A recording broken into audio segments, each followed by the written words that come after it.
할렐루야. 목요일 아침 오늘도 주님의 이름으로 여러분 모두를 문안합니다. 평안하셨습니까? 오늘 하나님의 말씀이 오늘 우리에게 힘이 되어지고 또 은혜가 되어지는 복된 시간 됐으면 좋겠습니다. 오늘 우리가 함께 나누게 될 성경 말씀은 마태복음 19장 16절에서부터 말씀을 읽습니다. 16절에서부터 30절까지의 말씀 함께 보도록 하겠습니다. 제가 읽습니다. 어떤 사람이 주께 와서 이르되 선생님이여 내가 무슨 선한 일을 하여야 영생을 얻으리이까? 예수께서 이르시되 어찌하여 선한 일을 내게 묻느냐? 선한 이는 오직 한 분이시니라. 내가 생명에 들어가려면 계명들을 지키라.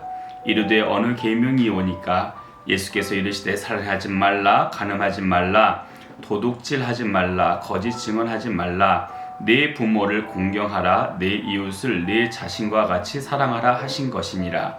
그 청년이 이르되 이 모든 것을 내가 지키었사온데 아직도 무엇이 부족하니이까?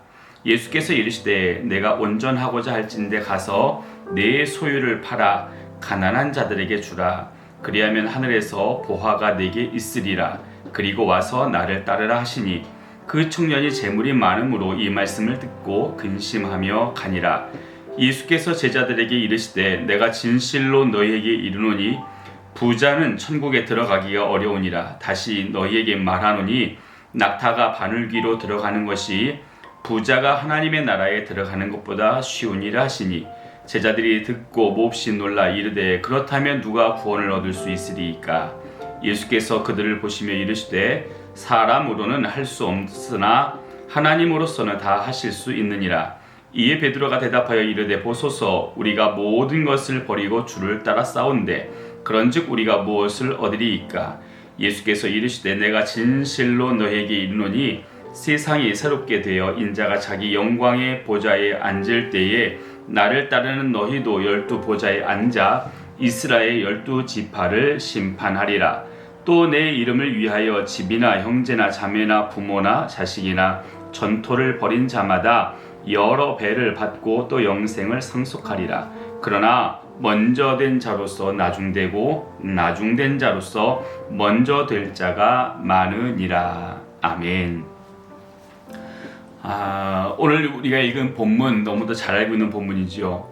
어느 날 한 청년이 한 젊은이가 주님께 와서 묻습니다. 내가 어떻게 무슨 일을 해야 영생을 얻으리이까? 그 질문에 예수님께서 이 계명에 대한 것들을 나열을 하십니다. 살인하지 말라, 간음하지 말라, 도둑질하지 말라, 거짓 증언하지 말라, 내 부모를 공경하라, 내 이웃을 내 자신과 같이 사랑하라 라고 하는 계명에 대한 것들을 청년에게 말할 때에 다 지켰습니다. 근데 나에게 아직도 부족한 것이 있습니까? 라고 하는 이야기를 청년이 합니다. 그때 예수님께서 내가 가지고 있는 모든 것을 팔아 가난한 자들에게 주라 라고 하는 이 말씀에 근심하며 돌아가는 청년의 이야기, 그리고 그 뒤에 계속해서 부자가 천국에 들어가기 어렵다라고 말씀하시는 이 말씀과 더불어 오늘 우리가 어떤 인생을 살아가야 되나 라고 하는 것을 예수님께서 오늘 말씀해 주고 계십니다. 자, 오늘 마태복음 또 마가복음 누가복음의 이 본문은 다 동일하게 등장을 합니다. 근데 마가 누가복음과 달리 마태복음이 갖는 특징이 한 가지 있습니다. 그것이 뭐냐면 이제 한 사람이 와서 예수님께 질문을 던질 때의 시작을 이렇게 얘기합니다. 선생님이여 내가 무슨 선한 일을 하여야 되겠습니까? 라고 하는 말을 하는데 마태복음은 선생님이여 라고 단도직입적으로 이게 질문을 들어가지만 마가복음과 누가복음은 선한 선생님이여 라고 하는 이야기를 시작으로 질문을 해 들어가기 시작합니다. 예수님께 선한 분이시다 라고 하는 이야기들을 합니다. 실상 누군가를 만나서 그에게 존칭을 할 때에 우리가 그 앞에 여러 미사여구를 붙입니다. 우리가 보통 하나님께도 지극히 높으신 하나님, 전지전능하신 하나님 이런 식의 미사여구가 붙는 것처럼, 그리고 위대한 우리의 왕이시여 이런 식으로 왕을 지칭하다든가, 아니면 모든 이들의 스승이신 어떤 선생님 뭐 이런 식으로 이야기하는 것처럼 그 사람을 가장 존중하고 또 그 사람의 명예에 대한 부분들을 인정해 줄 때에 앞에 미사려구를 붙입니다. 오늘 이 한 사람은 예수님께 너무도 존경스럽다라고 하는 의도로 어떤 명칭을, 어떤 호칭을 붙이냐면 선한 선생님이요 라고 하는 이야기를 합니다. 선한 선생님, 여러분 선함의 기준이 무엇입니까? 선함의 기준은 그가 말하는 것과 그가 살아가는 것이 같아질 때에 선함이 드러나집니다. 보통 우리는 많은 사람들에게 이러한 일을 하셔야 됩니다 라고 누군가 제안을 할 수는 있습니다. 제안하기는 참 쉽습니다. 그런데 내가 제안한 대로 내가 삶을 살아내는 것은 정말 어렵습니다. 우리가 어린 아이들을 양육을 하면서 이런 이야기를 많이 하지요. 특별히 도로를 이렇게 앞에 두고 횡단보도를 건너야 돼, 무단 횡단하는 것은 좋지 않아 라고 하는 것을 이야기합니다. 근데 여러분 스스로 한번 생각해 보십시오. 여러분은 무단 횡단 한 번도 안 하셨습니까? 우리는 급하다라고 하는 이유 때문에 또는 여기는 차가 많이 다니지 않는 곳이니까 또 이곳은 횡단보도가 너무 멀리 떨어져 있어서 여기는 어쩔 수 없는 곳이야 라고 하는 우리들 나름대로의 합리성을 가지고 건넙니다. 그러나 우리가 이미 입술을 통해서 가르쳤다고 한다면 또는 선포했다고 한다면 그대로 삶을 살아가야 될 의무도 따라오지요. 이것을 완벽하게 해내는 사람을 바로 선한 선생님이라고 하는 겁니다. 완벽하게 해내는 그를 향해서 오늘 우리는 선한 선생님, 선한 분이다 라고 말을 하게 되는 겁니다. 오늘 이 사람은 예수님께 너무도 중요한 존칭을 붙여 예수님을 부릅니다. 선한 선생님. 내 앞에 계신 예수님, 당신은 선생님인데 말한 대로 또는 가르친 대로 살아내신 분이십니다 라고 하는 이야기를 오늘 이 본문 안에서 하게 되는 겁니다. 자, 근데 여기까지는 좋습니다. 그 다음에 나오는 질문의 연장선상 안에서의 질문의 내용을 보면 내가 무슨 선한 일을 하여야 영생을 얻겠습니까? 라고 하는 질문을 던집니다. 이 영생이라고 하는 것은 히브리인들이 가장 소중하게 여기는 하나의 종착지의 모습입니다. 히브리인들이 결코 그렇게 되어지기를 원하는, 나는 바로 그런 사람 되어졌으면 좋겠어, 나는 그런 사람 될 거야 라고 하는 생각 안에서 갖는 가장 최고치의 기대감, 그게 바로 영생입니다. 이 영생이라고 하는 것은 우리가 헐떡헐떡 숨을 쉬면서 오랫동안 살아가는 것을 영생이라 하지 않고 원래 본질 그대로의 영원한 삶을 살아가는 것, 이것을 영생이라 하는데, 여러분 우리의 본질 안에서의 영원한 삶은 어디에서의 삶입니까? 바로 에덴에서의 하나님과 더불어 삶을 시작했던 그 삶의 모습, 영원히 그 아름답고 영원히 그 기쁘고 영원히 그 놀라운 일들을 연속하여 살아가는 그 삶, 오늘 히브리인들이 꿈꾸는 삶은 바로 그 삶입니다. 바로 하나님 안에서의 본질적인 영원한 삶, 이것을 오늘 히브리인들은 기대하고 있고 오늘 이 청년은 묻습니다. 내가 어떻게 해야 그 하나님 안에서 영원한 즐거움의 삶을 살 수 있겠습니까? 라는 질문을 던집니다. 근데요, 이 질문 앞에 그가 의미심장한 한 단어를 붙입니다. 그게 뭐냐 하면 내가 무슨 선한 일을 해야 라고 하는 그런 조건입니다. 내가 무슨 선한 일을 해야, 내가 어떤 마음을 품어야, 내가 하나님에 대해서 어떻게 섬겨야, 하나님을 뭐 어떻게 내가 따라야, 뭐 이런 것이 아니라 내가 어떤 선한 일을 해야 라고 하는 질문이지요.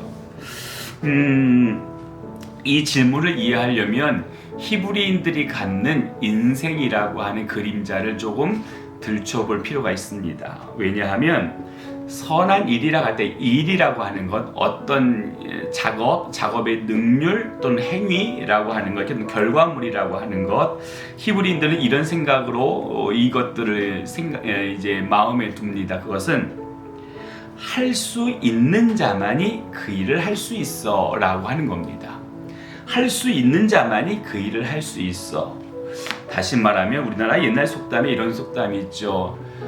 될성 그런 나무는 떡잎부터 알아본다라고 하는 이야기. 다시 말해서 그러니까 삐뚤어질 나무는 그 떡잎부터 우리가 알 수 있어. 그 떡잎부터 삐뚤어져 있는 거야 라고 하는 얘기고, 또 좋은 나무는 그래 원래 자람의 과정부터 좋은 나무야. 그러니까 좋은 나무만 좋은 열매를 맺을 수 있고, 좋은 어떤 도구만 좋은 결과물을 만들 수 있고, 원래 좋은 사람만 좋은 것을 누릴 수 있어 라고 하는 생각을 가지고 있는 겁니다. 그러니 이 질문을 앞에 나누었던 의미대로 연장하여 생각해 보면, 나는 이미 좋은 결과물을 누릴 수 있을 만한 완벽함이 있는데 나에게 더 무언가 필요하겠습니까? 라고 하는 질문이 되는 거죠. 나는 이미 완벽한데 나에게 뭔가 더 필요한 것이 있겠습니까? 자, 이것을 우리가 발견할 수 있는 게 바로 이 질문에 예수님이 하셨던 말씀이지요. 계명을 모세를 통하여 하나님께서 이 인간들에게 허락하신 계명에 대한 부분을 쭉 나열하 줍니다. 이 계명을 지키고 이 계명을 지키고 이 계명을 지켜라. 근데 이 청년이 뭐라 합니까? 내가 다 지켰습니다 라고 하는 겁니다. 다 지켰습니다. 나 완벽합니다 라고 하는 거지요. 나 완전합니다. 나 완벽해서 어떤 한 가지도 소홀하지 않습니다. 그러니 나는 영생을 누릴 수 있지 않겠습니까? 라고 하는 질문입니다. 나는 영생을 누릴 수 있지 않겠습니까? 오늘 이 젊은이의 대답에 예수님께서 뭐라 말씀하십니까? 진실로 너에게 이르노니 가서 내 소유를 팔아 가난한 자에게 주라 라고 이야기하십니다. 오늘 이 청년의 주된 관심은 내가 어떻게 하면 그 좋은 것을 누리겠느냐라고 하는 데 있습니다. 내가 어떻게 하면 그 좋은 것을 누리겠느냐라고 하는 것에 내가 한 것들을 가만히 셈해보니 결코 계명이라고 하는 그 기준 하에서 잘못 살지 않았거든요. 내가 헛되게 살지 않았거든요. 그러다 보니 자신 있는 겁니다. 아, 그날이 오면, 주님이 우리의 삶의 모습에 대하여 계수하시는 날이 오면 나는 영생하겠구나 라고 하는 생각이, 그래서 예수님의 그 답을 통해 그래 너 잘 살았어, 너 바로 그런 사람이야 라고 하는 확증을 받고 싶고, 또 하나는 많은 이들이 듣는 앞에서 내가 바로 그런 사람이다 라고 하는 위신을 얻고 싶은 게 그의 어쩌면 욕심이었는지도 모릅니다. 근데 예수님은 그에게 시선을 바꾸라고 얘기합니다. 내가 무엇을 얼마나 누릴 수 있느냐, 내가 얼마나 많은 것을 가질 수 있느냐 라고 하는 것 말고, 내가 얼마나 누군가에게 가지게 해줄 수 있느냐 라고 하는 것에 너의 마음을 돌리라 라고 말씀하십니다. 내가 얼마나 누군가에게 많은 것을 줄 수 있느냐라고 하는 거예요. 예수님은 이 이야기를 그 청년에게 던지시면서 시선의 변화를 요청하십니다. 우리 안에 트랜스포메이션, 우리의 변화, 변질에 대한 부분들을 이야기하십니다. 우리가 정말로 그리스도를 알고 예수님을 알고 하나님을 알고 난 뒤에 우리에게 따라오는 우리 안의 변화에 대한 부분을 이야기하십니다. 질적인 변화, 양적인 변화, 무엇이 됐건 간에 우리에게 정말로 변화가 있어야 된다. 방향성이 바뀌는 것, 우리의 목적지가 바뀌는 것, 또는 우리가 보고 생각하는 것들이 바뀌는 것. 오늘 이 청년은 다분히 나라고 하는 사람 한 사람을 향한 그 시선을 가지고 내가 얼마나 누릴 수 있느냐라고 하는 것들을 고민하며 나가지만, 하나님은 아니, 너의 시선을 바꿔 내가 얼마나 받을 수 있느냐 말고 내가 얼마나 줄 수 있느냐라고 하는 것으로 바꿔. 오늘 그게 하나님이 우리 모두를 통하여 이 땅 가운데 나타나 보이기 원하시는, 또는 드러나지기 원하시는 주님의 기대감이셔라고 말씀하시는 겁니다. 사랑하는 믿음의 성도 여러분, 가만히 따져보십시오. 우리가 남에게 줄 만한 것이 과연 그리 많습니까? 우리가 재산이 많나요? 아니면 우리에게 곡식이 많습니까? 아니면 가지고 있는 물건들이 많습니까? 그래서 한없이 퍼줄 수 있을 만한 그런 여력이 우리 가운데 있습니까? 여기에 등장하는 부자다라고 하는 이 단어 한 가지는요, 여러분, 그냥 좀 많아 정도가 아니에요. 부자다라고 하는 것은 그의 창고의 문을 열었을 때에 그 동네, 그 지역에 살고 있는 사람들의 창고가 동일하게 채워지는 어떤 그런 영향력을 가진 사람을 부자라고 얘기합니다.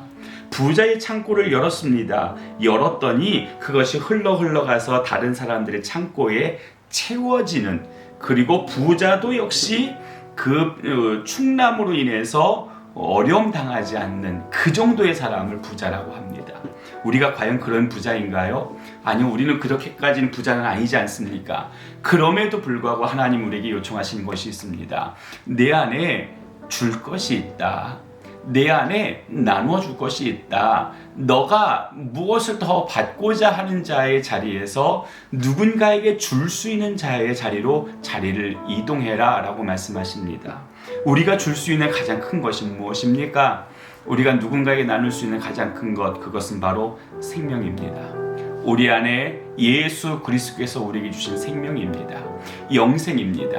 여기에 있는 이 청년처럼 많은 것을 다 지키진 않았다 할지라도 하나님의 은혜 안에서 우리에게 주신 바로 그 영생입니다.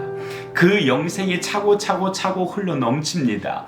그래서 이제 수도의 꼭지를 열어 누군가에게 탈탈탈 이것을 모두어 누군가의 목마름을 적실 수 있을 만큼 우리에게는 많이 채워짐이 있습니다. 근데 문제는 우리는 열지 않습니다. 안 엽니다. 아니요, 여는 것을 두려워하는 것 같기도 하고 여는 것이 귀찮다 여겨지는 것만큼 할 만큼 우리는 열지 않습니다. 열어야 누군가에게 흘러갈 것인데, 열어야 누군가가 마실 것인데, 열어야 누군가가 그 목마름을 해결할 것인데 오늘 우리는 열지 않습니다. 사랑하는 믿음의 성도 여러분, 하나님이 우리에게 은혜라고 하는 수도꼭지를 여셨기에 오늘 우리가 영생을 누립니다. 마찬가지로 오늘 우리는 또 누군가에게 우리에게 있는 생명의 수도꼭지를 열어 그들마저도 그 목마름을 해결할 수 있는 시원함을 누리게 하는 일들을 감당해야 되는 사람인 줄 믿습니다. 오늘 하루 정말로 하나님이 기뻐하시는, 하나님이 귀하게 여기시는 그 나눔, 누군가에게 그 일들을 이루어 나가는 저희들 모두가 되어졌으면 좋겠습니다. 오늘 여러분, 우리는 물질의 부자도 아니요 재산의 부자도 아니지만 우리에게 생명의 부요함이 있습니다. 이 부요함을 흘려보낼 수 있는 우리 모두 되어지기를 예수님의 이름으로 축복합니다. 기도하겠습니다. 좋으신 아버지 하나님, 오늘 우리에게 귀한 말씀 주시고 이 말씀으로 함께 나누도록 은혜 베풀어 주심을 감사합니다. 우리에게 흘려보내라 말씀하시는 오늘 그 주님의 말씀하심을 저희가 잊지 않게 도와주옵소서. 하나님, 오늘 우리에게 가진 것이 무엇입니까? 물질이나 물건이나 아니면 토지나 아니면 또 다른 어떠함들, 사실 우리에게 그렇게 많지 않습니다. 우리도 어쩌면 하루를 살아가는데 버거워할 만큼 힘겹게 살아가고 있는지도 모릅니다. 그러나 오늘 우리에게는 저들이 도저히 측량할 수 없는 너무도 귀한 것이 가득 넘치고 있습니다. 바로 하나님의 아들됨으로 인하여 주어진 영생과 생명이 우리 가운데 그득 넘쳐납니다. 하나님, 이 생명을 누군가에게 나눌 수 있는, 그리고 그들도 살아나도록 그 길을 열어주는 자들, 바로 그들이 오늘 우리가 되게 하여 주옵소서. 우리를 통하여 주님의 이름이 높임받는 복된 날 되기를 원하오니 주님 오늘 우리를 사용하여 주옵소서. 예수님의 이름으로 기도합니다. 아멘. 오늘 하나님 안에서 복된 날 되시고 하나님의 이름을 마음껏 흘려보낼 수 있는, 영생의 기쁨을 마음껏 흘려보낼 수 있는 귀한 날 되시기를 예수님의 이름으로 축복합니다. 오늘도 하나님이 여러분의 인도자 되어 주실 것입니다. 하나님이 여러분의 벗되어 주실 것입니다. 주님이 여러분을 응원합니다. 힘내고 오늘도 주님 안에서 기쁨으로 하루를 살아가십시오.